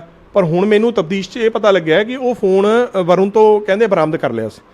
ਫਿਰ ਵਰੁਣ ਨੇ ਦਰਖਾਸਤਾਂ ਕਾਹਦੇ ਲਈ ਦਿੱਤੀਆਂ, ਜਾਂ ਤਾਂ ਵਰੁਣ ਝੂਠਾ ਦਾ ਜਾਂ ਇਹ। ਇਹਨਾਂ ਨੂੰ ਚਾਹੀਦਾ ਸੀ ਸਿੱਟ ਨੂੰ ਕਿ ਆਮਣੋ ਸਾਹਮਣੇ ਬਿਠਾ ਕੇ ਪੁੱਛਦੇ ਦਾ ਸੀ, ਕੋਈ ਪੁੱਛਿਆ ਨਹੀਂ। ਚਲੋ ਬਲਜਿੰਦਰ ਸਿੰਘ ਦੀ ਕੀ ਹੋਇਆ, 7 ਤਰੀਕ ਨੂੰ ਰਿਪੋਰਟ ਲੈਂਦੇ ਕਰੋਨਾ ਦੀ, ਤੇ 12 ਤਰੀਕ ਨੂੰ ਉਹਦਾ ਰਿਜ਼ਲਟ ਆਉਂਦਾ ਕਿ ਉਹ ਪੋਜ਼ਿਟਿਵ ਹੈ ਜੀ ਕਰੋਨਾ, ਤੇ ਉਹਨੂੰ ਆਈਸੋਲੇਸ਼ਨ ਸੈਂਟਰ 'ਚ ਰੱਖਿਆ ਜਾਵੇ। ਇਹਨਾਂ ਨੇ ਜੀ ਉਹਨੂੰ ਆਈਸੋਲੇਸ਼ਨ ਸੈਂਟਰ 'ਚ 5 ਦਿਨ ਬਾਅਦ ਰਿਪੋਰਟ ਆਉਂਦੀ ਹੈ ਕਿ ਉਹਨੂੰ ਆਈਸੋਲੇਸ਼ਨ ਸੈਂਟਰ ਦੇ ਵਿੱਚ ਰੱਖਿਆ ਜਾਵੇ। ਹਾਂ, ਆਮ ਵੈਸੇ 3 ਦਿਨ ਆ ਜਾਂਦੀ ਹੈ, ਪਰ ਉਹਦੀ ਸਪੈਸ਼ਲ ਰਿਪੋਰਟ ਸੀਗੀ ਕਿ ਉਹ ਜਿਹੜੀ ਟਾਈਮ ਲੱਗ ਗਿਆ। ਉਸ ਤੋਂ ਬਾਅਦ ਉਹਨੂੰ ਰੱਖਿਆ ਜਾਂਦਾ ਹੈ ਕੁਲਾਰ ਹਸਪਤਾਲ 'ਚ, ਪ੍ਰਾਈਵੇਟ 'ਚ। ਉਹ ਸਾਨੂੰ ਜਦੋਂ ਪਤਾ ਲੱਗਦਾ ਕਿ ਕੁਲਾਰ ਹਸਪਤਾਲ 'ਚ ਰੱਖਿਆ ਗਿਆ, ਅਸੀਂ ਰੌਲਾ ਪਾਇਆ ਕਿ ਕਿਹਾ ਵੀ ਕਿ ਇਹ ਤਾਂ ਪ੍ਰਾਈਵੇਟ ਹਸਪਤਾਲ ਹੈ, ਉਹਨੂੰ ਕੋਵਿਡ ਸੈਂਟਰ ਰੱਖੋ। ਜਿੱਥੇ ਕਿਸ਼ਨਗੜ੍ਹ ਹੈ ਉਹਦੇ ਨਾਲ ਹੀ ਹੈ, ਮੁੰਡਾ ਪਤਾ ਨਹੀਂ ਮੁੰਡਿਆਂ ਦਾ ਪਤਾ ਨਹੀਂ ਕੁੜੀਆਂ ਦਾ ਹੋਸਟਲ ਹੈ, ਉਹਨੂੰ ਕੋਵਿਡ ਸੈਂਟਰ ਡਿਕਲੇਅਰ ਕੀਤਾ ਹੋਇਆ। ਅਸੀਂ ਕਿਹਾ ਵੀ ਉੱਥੇ ਰੱਖਿਆ ਜਾਵੇ ਇਹਨੂੰ। ਉਸ ਤੋਂ ਬਾਅਦ ਜਦੋਂ ਉਹਨੂੰ ਉੱਥੇ ਸਾਡੇ ਰੌਲਾ ਪਾਉਣ ਤੇ ਸ਼ਿਫਟ ਕੀਤਾ ਗਿਆ, ਸੰਧੂ ਸਾਹਿਬ ਨੇ ਬੜਾ ਇਤਰਾਜ਼ ਕੀਤਾ, ਕਹਿੰਦੇ ਵੀ ਇਹ ਤਾਂ ਝੂਠ ਬੋਲਦੇ ਆ ਕਿ ਇਹ ਤਾਂ ਜੀ ਸਰਕਾਰੀ ਸੈਂਟਰ ਹੈ। ਉਹ ਬਿਲਡਿੰਗ ਇੱਕੋ ਬਿਲਡਿੰਗ ਹੈ ਜਗਮੀਤ ਜੀ, ਉਰਲੇ ਪਾਸੇ ਹਸਪਤਾਲ ਹੈ ਜਿਹੜਾ ਪ੍ਰਾਈਵੇਟ ਹੈ, ਤੇ ਪਰਲੇ ਪਾਸੇ ਉਹ ਸਰਕਾਰੀ ਹੈ। ਉਹਨੂੰ ਨਹੀਂ, ਪ੍ਰਾਈਵੇਟ ਬਿਲਡਿੰਗ ਹੈ, ਉਹਨੂੰ ਸਰਕਾਰੀ ਡਿਕਲੇਅਰ ਕੀਤਾ ਹੋਇਆ ਕਰੋਨਾ ਸੈਂਟਰ। ਉਸ ਤੋਂ ਬਾਅਦ ਜਦੋਂ ਰੌਲਾ ਪੈ ਗਿਆ ਤੇ ਮੈਂ ਜੱਜ ਸਾਹਿਬ ਕੋਲ, ਮਾਨਯੋਗ ਜੱਜ ਸਾਹਿਬ ਕੋਲ, ਉਹੀ ਇਲਾਕਾ ਮੈਜਿਸਟਰੇਟ ਸੀ, ਉਹਨਾਂ ਕੋਲ ਜੁਰਿਸਡਿਕਸ਼ਨ ਸੀਗੀ, ਮੈਂ ਉੱਥੇ ਐਪਲੀਕੇਸ਼ਨ ਲਾਈ ਕਿ ਜੱਜ ਸਾਹਿਬ ਬੇਨਤੀ ਹੈ ਕਿ ਇਹਦਾ ਕਰੋਨਾ ਟੈਸਟ ਦੁਬਾਰਾ ਕਰਾਇਆ ਜਾਵੇ। ਉਹਨਾਂ ਨੇ ਜੀ ਸੰਧੂ ਸਾਹਿਬ ਨੇ ਜਵਾਬ ਠੋਕ ਕੇ ਜਿੰਨਾ ਦੇ ਸਕਦੇ ਸੀ ਉਹਨਾਂ ਠੋਕ ਕੇ ਜਵਾਬ ਦਿੱਤਾ ਕਿ ਜੀ ਨਹੀਂ ਬਣਦਾ ਕਰੋਨਾ ਟੈਸਟ ਦੁਬਾਰਾ ਕਰਾਉਣਾ ਬਲਜਿੰਦਰ ਸਿੰਘ ਦਾ। ਪੁੱਛਣ ਵਾਲਾ ਹੋਵੇ ਇਹ ਐਸਪੀ ਸੰਧੂ ਦਾ ਟੈਸਟ ਹੋ ਰਿਹਾ ਸੀ, ਇਹਦਾ ਬਲਜਿੰਦਰ ਦਾ ਟੈਸਟ ਹੋ ਰਿਹਾ ਸੀ। ਇਹ ਐਸਪੀ ਸਾਹਿਬ ਨੇ ਜਵਾਬ ਦਿੱਤਾ ਕਿ ਉਹਨਾਂ ਦੇ ਵਕੀਲ ਨੇ? ਨਾ ਐਸਪੀ ਸਾਹਿਬ ਨੇ ਜਵਾਬ ਦਿੱਤਾ, ਉਹਨਾਂ ਦੇ ਸਾਈਨ ਹੈ, ਮਾਨਯੋਗ ਤੇਂਦਰ ਸਿੰਘ ਸੰਧੂ ਸਾਹਿਬ ਦੇ। ਉਹ ਸੰਧੂ ਸਾਹਿਬ ਕਹਿੰਦੇ ਜੀ ਕਿ ਇਹਦਾ ਟੈਸਟ ਨਹੀਂ ਹੋਣਾ ਚਾਹੀਦਾ। ਪੁੱਛਣ ਵਾਲਾ ਹੋਵੇ ਕਿ ਸੰਧੂ ਸਾਹਿਬ ਨੂੰ ਕੀ ਇਤਰਾਜ਼ ਹੈ ਜੀ, ਸੰਧੂ ਸਾਹਿਬ ਦਾ ਤਾਂ ਨਹੀਂ ਟੈਸਟ ਹੋ ਰਿਹਾ, ਟੈਸਟ ਤਾਂ ਬਲਜਿੰਦਰ ਦਾ ਹੋ ਰਿਹਾ, ਪਰ ਪੀੜ ਸੰਧੂ ਸਾਹਿਬ ਦੀ ਹੋਈ। ਚਲੋ ਸੰਧੂ ਸਾਹਿਬ ਦੇ ਉਹਨਾਂ ਨੇ ਲਿਖ ਕੇ ਦਿੱਤਾ। ਜੱਜ ਸਾਹਿਬ ਕਹਿੰਦੇ ਵੀ ਇਤਰਾਜ਼ ਮੈਨੂੰ ਥੋੜਾ ਵਾਜਬ ਨਹੀਂ ਲੱਗਦਾ ਸੰਧੂ ਸਾਹਿਬ, ਤੁਸੀਂ ਇੱਕ ਬੇਨਤੀ ਹੈ ਕਿ ਤੁਸੀਂ ਆਪਾਂ ਇਹਨੂੰ ਰਿਪੀਟ ਕਰਾ ਲਈਏ, ਤੁਸੀਂ ਨੋ ਆਬਜੈਕਸ਼ਨ ਕਰੋ। ਉਹ ਨੋ ਆਬਜੈਕਸ਼ਨ ਜੀ ਸੰਧੂ ਸਾਹਿਬ ਘਰੇ ਆਉਂਦੇ ਜਾ ਕੇ ਕੋਰਟ 'ਚ ਕਿ ਠੀਕ ਹੈ ਜੀ, ਰਿਪਲਾਈ ਰਿਟਨ 'ਚ ਦਿੰਦੇ ਹੈ ਕਿ ਨਹੀਂ ਹੋਣਾ ਚਾਹੀਦਾ। ਤੇ ਉੱਥੇ ਜਾ ਕੇ ਚਲੋ ਜੋ ਜੱਜ ਸਾਹਿਬ ਨੇ ਕਿਹਾ ਵੀ ਇਹ ਤਾਂ ਗੱਲ ਗਲਤ ਹੈ, ਤੇ ਜਦੋਂ ਉਹਨਾਂ ਨੇ ਜਾ ਕੇ ਜੀ ਉੱਥੇ ਬਿਆਨ ਦਿੱਤਾ ਕਿ ਕਰਾ ਲਓ ਟੈਸਟ। 18 ਤਰੀਕ ਨੂੰ ਜੋ ਟੈਸਟ ਹੁੰਦਾ ਹੈ, 19 ਤਰੀਕ ਨੂੰ ਰਿਪੋਰਟ ਸੈਂਪਲ ਲਿੱਤਾ ਜਾਂਦਾ ਉਹਦਾ। 19 ਸਤੰਬਰ 2020 ਨੂੰ ਉਹਦਾ ਸੈਂਪਲ ਲੈਂਦੇ ਆ, ਜਾਂ ਐਸਐਮਓ ਸਾਹਿਬ ਨੂੰ ਆਰਡਰ ਕੀਤਾ ਜਾਂਦਾ ਹੈ ਕਿ ਤੁਸੀਂ ਜਾ ਕੇ ਸੈਂਪਲ ਲੈਣਾ ਪਰਸਨਲੀ। ਆਰਡਰ ਦੇ ਵਿੱਚ ਲਿਖਿਆ ਜਾਂਦਾ ਜੱਜ ਸਾਹਿਬ ਵੱਲੋਂ, ਮਾਨਯੋਗ ਵੱਲੋਂ, ਆਪਣੇ ਨੀਰਜ ਗੋਲ ਜੱਜ ਸਾਹਿਬ ਨੇ, ਉਹਨਾਂ ਨੇ ਆਪ ਲਿਖਿਆ। ਉਹ ਕਹਿੰਦੇ ਵੀ ਐਸਐਮਓ ਸਾਹਿਬ ਖੁਦ ਜਾਣਗੇ ਖੰਨਾ, ਉੱਥੇ ਮੌਜੂਦ ਜਾ ਕੇ ਉਹ ਆਪ ਸੈਂਪਲ ਲੈਣਗੇ ਜਾਂ ਲਵਾਉਣ ਆਪਦੀ ਮੌਜੂਦਗੀ 'ਚ ਹੋਵੇ। ਤੇ ਉਹਨਾਂ ਨੇ ਜੀ ਆਪਣਾ ਜਦੋਂ ਸੈਂਪਲਿੰਗ 19 ਤਰੀਕ ਨੂੰ ਹੋ ਗਈ, ਸੈਂਪਲ ਭੇਜਿਆ ਜਾਂਦਾ ਹੈ, ਤੇ 22 ਤਰੀਕ ਨੂੰ ਜੱਜ ਸਾਹਿਬ ਨੇ ਰਿਪੋਰਟ ਮੰਗੀ ਹੁੰਦੀ ਹੈ। 22 ਸਤੰਬਰ ਨੂੰ 22 ਸਤੰਬਰ ਤੋਂ 23 ਸਤੰਬਰ ਲੈ ਲੈਂਦੇ ਕਿ ਜੀ ਇੱਕ ਦਿਨ ਦਾ ਸਾਨੂੰ ਹੋਰ ਸਮਾਂ ਦਿੱਤਾ ਜਾਵੇ ਕਿ ਅਜੇ ਰਿਪੋਰਟ ਆਈ ਨਹੀਂ, ਪਟਿਆਲਿਓਂ ਆਉਣੀ ਹੈ ਰਿਪੋਰਟ। 23 ਨੂੰ ਜਦੋਂ ਜੱਜ ਸਾਹਿਬ ਦੇ ਰਿਪੋਰਟ ਨਹੀਂ ਹੁੰਦਾ, ਜੱਜ ਸਾਹਿਬ 26 ਤਰੀਕ ਪਾ ਦਿੰਦੇ ਆ ਕਿ 26 ਤਰੀਕ ਤੱਕ ਤੁਸੀਂ ਰਿਪੋਰਟ ਸਬਮਿਟ ਕਰਾਓ, ਕਿ ਜੇ ਉਹਦੇ ਵਿੱਚ ਵੀ ਆ ਜਾਂਦੀ ਹੈ ਲਿਆ ਕੇ ਆਓ ਰਿਪੋਰਟ। ਕੀ ਪਤਾ ਬਲਜਿੰਦਰ ਦਾ ਸੈਂਪਲ ਪਤਾ ਨਹੀਂ ਕਿਹੜੇ ਕਿਹੜੇ ਟੈਸਟ ਹੋਣੇ ਸੀ ਉਹਦੇ। ਚਲੋ 23 ਤਰੀਕ ਨੂੰ ਜਗਮੀਤ ਜੀ ਜਦੋਂ ਹੁੰਦੀ ਹੈ ਹੀਅਰਿੰਗ, ਉੱਥੇ ਕਿਹਾ ਜਾਂਦਾ ਜੀ ਕਿ 1 ਤਰੀਕ ਹੋਰ ਦਿੱਤੀ, 26 ਤਰੀਕ ਪੈ ਗਈ ਹੈ। 25 ਤਰੀਕ ਨੂੰ ਐਸਐਮਓ ਸ਼੍ਰੀ ਰਜਿੰਦਰ ਗੁਲਾਟੀ ਸਾਹਿਬ ਉਹ ਐਫੀਡੈਵਿਟ ਫਾਈਲ ਕਰਦੇ ਆ ਕੋਰਟ ਦੇ ਵਿੱਚ, ਰਿਪਲਾਈ ਫਾਈਲ ਕਰਦੇ ਆ ਕਿ ਜੀ ਸੈਂਪਲ ਤਾਂ ਗੁੰਮ ਹੋ ਗਿਆ, ਸਣੇ ਬੋਤਲ, ਸੈਂਪਲ ਨਾਟ ਰਿਸੀਵ, ਜਿਹੜਾ ਰਿਪੀਟ ਮੰਗਿਆ ਸੀ ਉਹਨਾਂ ਬਾਅਦ, ਹਾਂ ਬੋਤਲ ਹੀ ਗੁੰਮ ਹੋ ਜਾਂਦੀ ਹੈ। ਉਹ ਬੜੇ ਹੀ ਹਾਸੋ ਮਜ਼ਾਕੀ ਵਾਲੀ ਗੱਲ ਹੋ ਗਈ ਕਿ ਬੋਤਲ ਤਾਂ ਦੇ ਦਿਓ, ਸੈਂਪਲ ਜਿਹੜਾ ਕਰਨਾ ਕਰ ਲਓ, ਪਰ ਬੋਤਲ ਕਿੱਥੇ ਗਈ, ਬੋਤਲ ਤਾਂ ਲਿਆਓ। ਕਿ ਬੋਤਲ ਐ ਕੌਣ ਗੁੰਮ ਹੋ ਜੂਗੀ ਜੀ, ਬੋਤਲ ਇਹ ਕਿਹੜਾ ਆਮ ਨਾਰਮਲ ਬੋਤਲ ਸੀ। ਜਦੋਂ ਕੋਰਟ ਦਾ ਆਰਡਰ ਹੋਵੇ ਤੇ ਐਸਐਮਓ ਸਾਹਿਬ ਦੀ ਡਿਊਟੀ ਬਣਦੀ ਹੈ ਕਿ ਸਪੈਸ਼ਲ ਮੈਸੇਂਜਰ ਭੇਜਣ, ਉਹਨਾਂ ਨੇ ਸੀਰੀਅਸਲੀ ਨਹੀਂ ਲਿੱਤਾ। ਜਦੋਂ ਉਹਨਾਂ ਦੀ ਡਿਊਟੀ ਲਾਈ ਜਾਂਦੀ ਹੈ, ਕੋਰਟ ਦੇ ਆਰਡਰ ਹੋ ਗਏ, ਤੇ ਫਿਰ ਉਹਨਾਂ ਦੇ ਵਿੱਚ ਕਿਤੇ ਨਾ ਕਿਤੇ ਅਣਗਹਿਲੀ ਜਿਹੜੀ ਉਹ ਪਾਈ ਗਈ, ਤੇ ਜਾਂ ਫਿਰ ਗੜਬੜੀ ਹੋਈ। ਅੱਛਾ, ਫਿਰ ਜਦੋਂ ਐਸਐਮਓ ਸਾਹਿਬ ਨੂੰ ਪੁੱਛਿਆ ਜਗਮੀਤ ਜੀ, ਉਹ ਕਹਿੰਦੇ ਜੀ ਗੁਰਵਿੰਦਰ ਸਿੰਘ ਹੈ ਜਿਹੜਾ ਉੱਥੇ IDSL 'ਚ ਲੁਧਿਆਣੇ ਹੈ, ਜਿਹੜਾ ਰਿਸੀਵ ਕਰਦਾ, ਜਿਹਨੂੰ ਅਸੀਂ ਰਿਸੀਵ ਕਰਾ ਕੇ ਸੀ, ਉਹ ਵੀ ਡਾਕਟਰ ਹੈ। ਉਹਨਾਂ ਨੂੰ ਜੱਜ ਸਾਹਿਬ ਨੇ ਬੁਲਾ ਲਿਆ, ਸਿਵਲ ਸਰਜਨ ਨੂੰ ਬੁਲਾ ਲਿਆ। ਉਹ ਅਲਟੀਮੇਟਲੀ ਕਹਿੰਦੇ ਜੀ ਸਾਡੇ ਕੋਲੋਂ ਤਾਂ ਪਟਿਆਲੇ ਚਲਾ ਗਿਆ, ਪਟਿਆਲੇ ਪਤਾ ਕਰੋ ਕਿ ਕਿੱਥੇ ਗੁੰਮ ਹੋ ਗਿਆ। ਇੱਕ ਦੂਜੇ ਦੇ ਸਿੱਟੀ ਗਏ ਜੀ। ਮੈਂ ਕਿਹਾ ਜੱਜ ਸਾਹਿਬ ਇਹਦੇ ਤਾਂ ਹੁਣ ਪਰਚਾ ਦਰਜ ਕਰਨਾ ਬੰਦ ਹੈ, ਤੇ ਆਪਾਂ ਮੈਂ ਬੇਨਤੀ ਕੀਤੀ ਜੱਜ ਸਾਹਿਬ ਨੂੰ, ਮਾਨਯੋਗ ਜੱਜ ਸਾਹਿਬ ਨੂੰ, ਕਿ ਜੀ ਅਰੁਣ ਗੁਪਤਾ ਸਾਹਿਬ ਸੀਗੇ ਡਿਊਟੀ ਜੱਜ, ਮੈਂ ਕਿਹਾ ਜੀ ਹੁਣ ਤਾਂ ਪਰਚਾ ਦਰਜ ਕਰਨਾ ਬੰਦ ਹੈ, ਇਨਵੈਸਟੀਗੇਸ਼ਨ ਬਣਦੀ ਹੈ ਇਹਦੇ 'ਚ। ਇਹ ਹੈ ਕੋਰਟ ਦੇ ਆਰਡਰਾਂ ਦੀਆਂ ਵੀ ਧੱਜੀਆਂ ਉਡਾਈ ਜਾਂਦੇ, ਸੀਰੀਅਸ ਨਹੀਂ ਲੈ ਰਹੇ ਕਿ ਉਹਨੂੰ ਬਚਾਉਣ ਦੀ ਇਦੋਂ ਵੱਧ ਕੀ ਕੋਸ਼ਿਸ਼ ਕਰ ਸਕਦੇ। ਸਾਰਾ ਸਿਸਟਮ ਹੀ ਲੱਗ ਗਿਆ ਉਹਦੇ ਬਚਾਉਣ ਉਹਨੂੰ। ਤੇ ਉਹ ਕਹਿੰਦੇ ਜੱਜ ਸਾਹਿਬ ਕਹਿੰਦੇ ਵੀ ਤੁਸੀਂ ਦਰਖਾਸਤ ਮੂਵ ਕਰ ਲਓ। ਦਰਖਾਸਤ ਮੂਵ ਕੀਤੀ ਅਸੀਂ ਜੱਜ ਸਾਹਿਬ ਦੇ ਅੱਗੇ। ਜੱਜ ਸਾਹਿਬ ਨੇ ਸਾਡੀ ਦਰਖਾਸਤ ਤੇ ਇੱਕ ਸਿਵਲ ਸਰਜਨ ਨੂੰ ਇਨਕੁਆਇਰੀ ਮਾਰਕ ਕਰਤੀ, ਇੱਕ ਮੈਡੀਕਲ ਸੁਪਰਡੈਂਟ ਪਟਿਆਲੇ ਨੂੰ ਇਨਕੁਆਇਰੀ ਮਾਰਕ ਕਰਤੀ ਕਿ 10 ਦਿਨਾਂ 'ਚ ਇਨਕੁਆਇਰੀ ਸਬਮਿਟ ਕਰਾਓ ਕਿ ਉਦੋਂ ਬਾਅਦ ਇਹਦੇ ਤੇ ਅਸੀਂ ਮੈਂ ਆਰਡਰ ਕਰੂੰਗਾ ਕੋਈ।